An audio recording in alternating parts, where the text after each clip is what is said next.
Je ne sentais plus la distinction entre le silence et le grondement lorsque j'entrais dans la chambre de causalité. L'air semblait visqueux. Chaque particule se souvenait d'avoir déjà vibré différemment. Je glissai ma paume contre la surface translucide du dôme central, le scanner me reconnut avant même que mes doigts ne se posent réellement. Le laboratoire de Paradox avait appris à anticiper les gestes et il calculait les probabilités du présent avant que je les exécute. Parfois, je me demandais si la machine rêvait de mes hésitations. La voix synthétique d'Aline Mora résonna dans l'interphone, « Silas, ton impulsion est calibrée. Je t'envoie le code du vecteur d'ancrage. » Je répondis à peine. Ma gorge était sèche et l'idée de parler me donnait l'impression d'altérer le temps plus que de le mesurer. L'écran se couvrit d'un réseau de lignes mouvantes. Au centre, une ombre solide flotta dans la trame. Le monolithe errant. Je l'avais déjà observé des centaines de fois, toujours identique, toujours changeant. Un volume noir, lisse, indécis entre la présence et l'absence. Ce soir-là, pourtant, quelque chose dans sa posture, car il en avait une, étrangère et imposée, semblait attendre. Comme s'il jugeait ma persistance. L'accélérateur chronométrique émit un soupir. Les stabilisateurs de stase tremblaient légèrement. Les couloirs retentissaient comme des cordes d'eau frappées sous tension. Je savais que la moindre variation de fréquence pouvait transformer le laboratoire en cendres d'instant. Mais j'avais besoin de voir plus loin. J'activai la matrice rétrotemporelle. Les chiffres changèrent de nature, non plus des mesures, mais des souvenirs d'un futur encore inventé. Sur l'écran, le monolithe clignota, se reflétant sur 3 temps distincts. L'un d'eux était daté d'un jour que je n'avais pas encore vécu. Et dans cette image, mon corps gisait, flottant dans une atmosphère en suspension, déformé en une posture sans nom. Je n'étais pas surpris, la séquence avait été prédite par les calculs du réseau causal. Pourtant, voir ma propre silhouette morte ne provoqua ni effroi ni révolte, seulement une lucidité glacée. Une logique mathématique inscrite dans mes veines. Si je mourais dans la boucle, c'est que j'avais déjà fait le choix de m'y enfermer. Aline me demanda, « Tu vois la divergence ?» Oui. Elle se nourrit du contact. À chaque observation, la faille amplifie la rétrosynchronie. Cesse de regarder alors. Je souris sans raison. C'est lui qui me regarde. Ces mots m'échappèrent comme un aveu ancien. Le monolithe vibra à cet instant, une pulsation profonde qui fit frémir la paroi du dôme. Une onde légère me traversa, décrivant l'espace entre mon front et mes poumons. Je crus percevoir un murmure, non sonore, mais gravé directement dans ma conscience, « Reviens avant moi. » J'eus un vertige. Ma vision se fragmenta en éclats de lumières inversées. Le sol se plia comme une peau tirée sur un tambour. Quand je repris mon souffle, la chambre tout entière semblait respirer au rythme du monolithe. Chaque pulsation déplaçait le présent d'une fraction. Aline cria dans le canal, mais sa langue se déformait, et les mots devinrent des après-sons, des traces de phonèmes que je comprenais avant de les entendre. Elle m'ordonnait de couper la liaison, d'abandonner la session. J'aurais dû obéir. J'aurais dû simplement couper la stase, effacer l'expérience. Mais mon esprit déjà s'avançait dans l'écho du prochain instant. Je projetais ma conscience dans la boucle. Cela ressemblait à un saut dans un océan figé. Les flux se resserrèrent sur moi. Je ne sentis plus mon corps, seulement les coordonnées relatives d'un point sans gravité. Là, suspendu, je vis le monolithe d'une clarté insoutenable. Il n'était plus noir, mais composé de miroirs enchevêtrés, chacun reflétant des versions possibles du monde. Dans l'un d'eux, la Terre se fracturait en myriades de bulles d'histoire, dans un autre, le laboratoire n'existait jamais, dans un troisième, une femme souriait dans un jardin de poussière et je savais que c'était Aline, avant sa naissance. « Silas, reviens immédiatement. » La voix me parvint d'un âge antérieur. Une distorsion fit frissonner ma perception. Le monolithe s'approcha, sans mouvement discernable. Ses surfaces palpitaient, s'ouvrant sur des abîmes infinis. À mesure qu'il s'approchait, je distinguais quelque chose d'invraisemblable, en son cœur, un éclat minuscule, matérialisation d'une porte vers ma propre salle d'observation, quelques minutes plus tôt. Je compris brutalement, l'objet n'existait pas, dans le temps, il tissait le temps autour de lui. Chaque regard, chaque mesure, chaque pensée de ma conscience devenait un fil dans sa structure, un nœud vibrant d'intentions croisées. Le signal cessa brusquement de saccader et devint une ligne parfaite, fixe, aussi nette qu'une incision dans le tissu du monde. Je crus d'abord à un artefact de mesure, mais tout vibra autour de moi, la table, les conduits supraconducteurs, même l'air semblait avoir pris la densité d'un métal liquide. Le laboratoire de paradoxe devint un cœur battant dans la matrice du temps, et j'étais enfermé dedans. Autour de ma combinaison, la lumière se pliait, puis se redressait avec un retard, comme si chaque photon hésitait à me reconnaître. À cet instant précis, j'entendis la voix d'Aline Mora dans le communicateur, déformée, éparpillée. « Silas, le monolithe te regarde. » Je voulus répondre, mais mes mots ricochèrent dans le flux, arrachés à ma bouche pour se répéter dans l'air, fragmentés, pluvieux de quelques secondes à chaque écho. Lorsque le silence retomba, je perçus sa présence. Pas celle d'une chose, mais celle d'une décision encore à venir, déjà accomplie. Le monolithe, suspendu au centre du dôme, se mit à tourner lentement sans rotation réelle, chaque partie de sa surface semblait se déplacer dans une direction différente, défiant la continuité. Une ombre coula sur mes doigts gantés. L'éclat de l'objet contaminait tous les reflets, les convertissant en contretemps. Je fis un pas, puis un autre. Le sol sous moi vibrait d'une pulsation glacée. Je savais que l'anomalie changeait les strates du laboratoire, les murs prirent l'apparence d'un métal humide, puis, à travers cette texture, j'entrevis ma propre silhouette, plus âgée, un Silas ayant déjà traversé le couloir et disparu. Il me fit un signe, un mouvement cyclique du poignet, un geste que je n'avais pas encore décidé d'exécuter. J'avais compris, la faille nomade était née.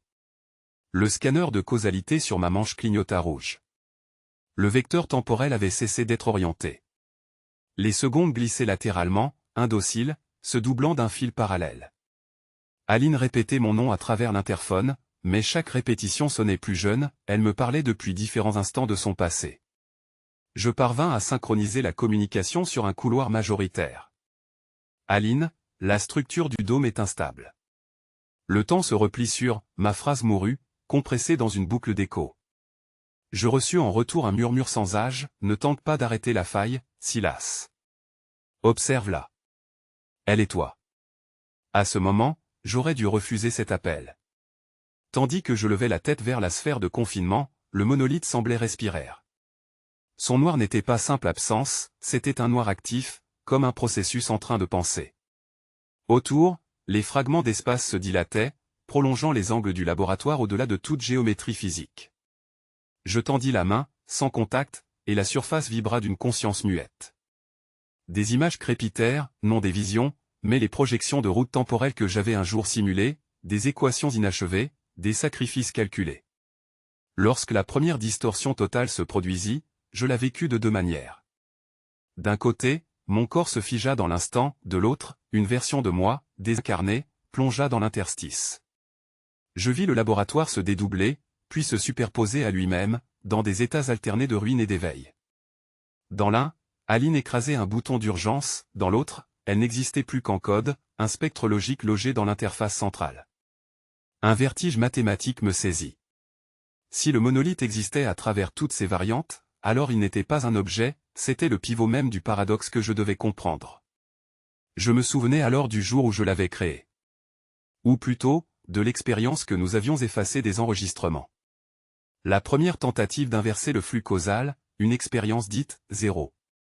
Je n'en avais aucun souvenir concret, seulement une empreinte, une zone blanche dans ma mémoire techniquement surimprimée. Et voilà que ce vide prenait forme devant moi. Le monolithe était le résidu matériel de cette absence. Je ne pouvais pas respirer. Pas parce qu'il manquait d'oxygène, mais parce que mes poumons suivaient deux chronologies à la fois, se gonflant avant et après l'inspiration. Je devins simultanément observateur et observé. Une froideur extraterrestre glissa sur mon front, je compris que le monolithe testait mes décisions possibles, considérant la somme de mes futurs pour choisir celui qui mènerait à sa propre persistance. C'était un raisonnement infiniment cruel, il utilisait ma conscience comme variable d'optimisation. Je reculai, trébuché contre une console figée dans une autre vitesse temporelle, les pièces tombaient au ralenti, comme si chaque vis hésitait à choisir son univers d'arrivée.